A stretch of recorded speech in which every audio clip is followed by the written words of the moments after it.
Jonathan Traub was supposed to spend his family vacation in Breckenridge, Colo, skiing and roasting marshmallows. Instead, Mr. Traub, the head of Deloitte's tax policy practice in Washington, has been holed up in the resort town, producing tax analysis documents and recording podcasts for clients, trying to explain sweeping tax changes in real time. On Monday afternoon, he explained the newest provisions of the bill in a webcast with colleagues.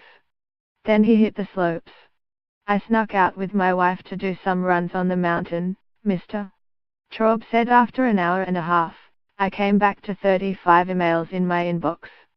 The sweeping tax legislation that raced through Congress could be signed by President Trump by the end of the year, just as the accounting industry would normally be shifting into holiday mode. That will not be happening this year.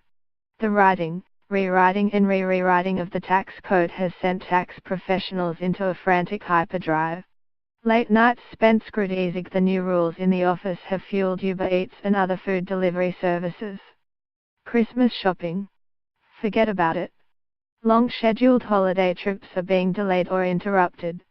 PricewaterhouseCoopers, one of the Big Four accounting firms, is not rescinding its tradition of shutting down the entire firm from Christmas to New Year's Day.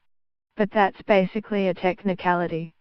People and teams are going to have to figure out what they need to do to make sure we are serving our clients appropriately during a difficult time, said Eliane Combs, the firm's chief United States auditor. Because the tax overhaul, the first of its scope in more than 3 decades, is coming so late in the year, it is setting off a mad dash by public companies.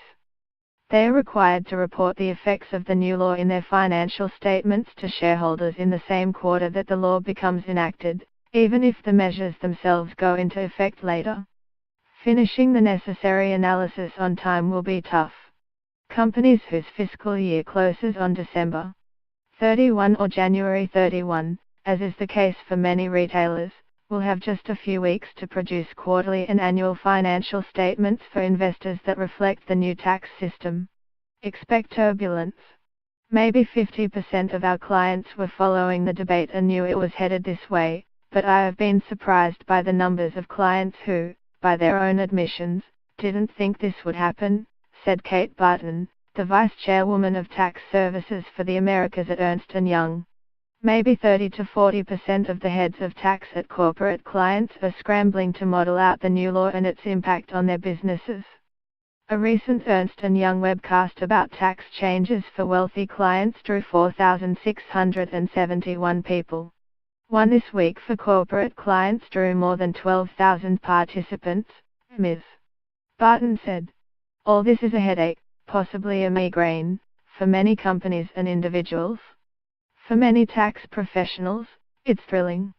This has, in some ways, been my Super Bowl, said Dustin Stamper, a Washington-based director at Grant Thornton, an audit, tax and advisory firm. It's been the most exciting time of my career.